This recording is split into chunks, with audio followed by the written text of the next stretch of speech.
Good morning সবাইকে, welcome to my new daily blog video. সকাল সকাল ঘুম থেকে উঠে রুটি নিয়ে নিলাম এবং একটা ডিম ভেজে নিলাম, আর সাথে একটু আগের দিনের অল্প একটু দেশি মুরগির মাংস ছিল, তো ওইটার সাথে নিয়ে নিলাম। দেখেন পাতিল নিয়ে কিন্তু আমি বসে গিয়েছিলাম, আর আমার মেয়ে এর ফাঁকে খেলতে বসে গিয়েছে।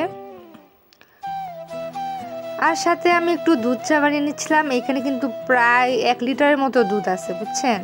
তো পুরাটাই দুধ, কোনো পানি আমি অ্যাড করি নাই। এবং সাথে ছিল আমি বেশ পরিমাণে চাপাতি দিয়েছিলাম, যাতে একটু কড়া একটু দুধ চা হয়। আর আমার মাথাটা না হলে দুধ চা বা ধরেন একটু কফি না খেলে আমার মাথাটা কেমন জানি ধরে থাকে, মাথাটা ঝিমঝিম করতে থাকে। তো আমি সকাল সন্ধ্যা একটু চা বা কফি টাইপের জিনিস খেয়ে নেই আর কি। আর এইটা ছিল দেখেন দেশি ট্যাংরা মাছ বা গুলশা মাছ যেটাই বলেন, এটা যা মজা হয়েছিল। আর এই ট্যাংরা মাছগুলো কিন্তু বিলের ট্যাংরা মাছ, আর প্রচুর দাম এগুলো, আসলে সাধারণ মানুষের কেনার বাইরে হয়ে যায় এরকম।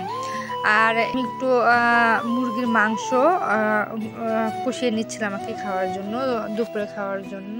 তো পুরোটাই দেখতে পাচ্ছেন, আসলে মাংসটা আসলে কালারটা এত সুন্দর হয়েছিল, বাট ভিডিওতে কিন্তু তেমন একটা কালারটা এত সুন্দর ভেসে ওঠে নাই, হয়তোবা আমার ফোনের ভিডিও কোয়ালিটি তেমন ভালো না হয়তোবা, যাই হোক।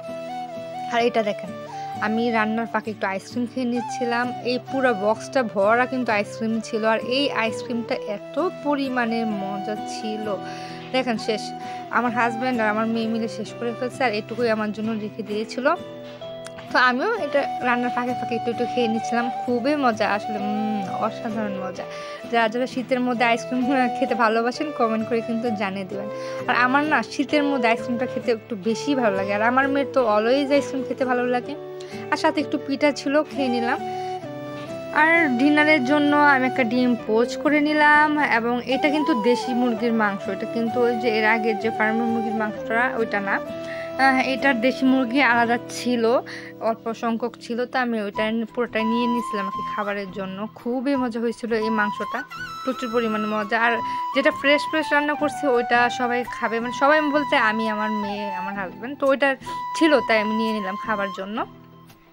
খুবই মজা, ইয়াম, প্রচুর মজা। আর আমার তো চিকেন খুবই পছন্দ। আর আমার বাসায় বেসিক্যালি বলতে গেলে মাংস জাতীয় খাবারই বেশি রান্না করা হয়, কারণ আমার হাজব্যান্ডও মাংস জাতীয় খাবার পছন্দ করে। আসলে আমাদের ভেজিটেবলস খাওয়া দরকার প্রচুর, কিন্তু আসলে যার মুখে যেটাই মজা লাগে কী বলবো। আর আমাদের একটু তেল জাতীয় বাঙালি খাবারগুলো বেশি মজা লাগে আর কি।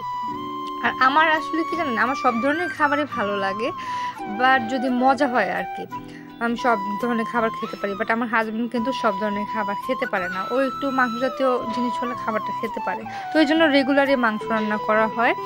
তো এই তো আলহামদুলিল্লাহ সারাদিনের খাবার। তো ভিডিওটি ভালো লাগলে সবাই লাইক, কমেন্ট এবং শেয়ার করে দিবেন, এবং আমার যে ইউটিউব যে চ্যানেলটি আছে ওইটাকে কিন্তু একটু সাবস্ক্রাইব করে দিবেন, ঠিক আছে। তো সবাই দোয়া করবেন, ভালো থাকবেন। আল্লাহ হাফেজ।